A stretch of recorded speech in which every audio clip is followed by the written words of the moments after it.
ماهذا يا رونالدو. رسميا، الدون يحسم جائزة أفضل أسيست في 2023 بدون منازع في هذا الهدف الخرافي.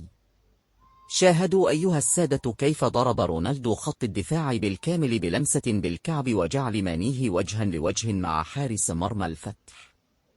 من ضمن أن رونالدو انتهى عليه أن يشاهد هذه اللقطة جيدا.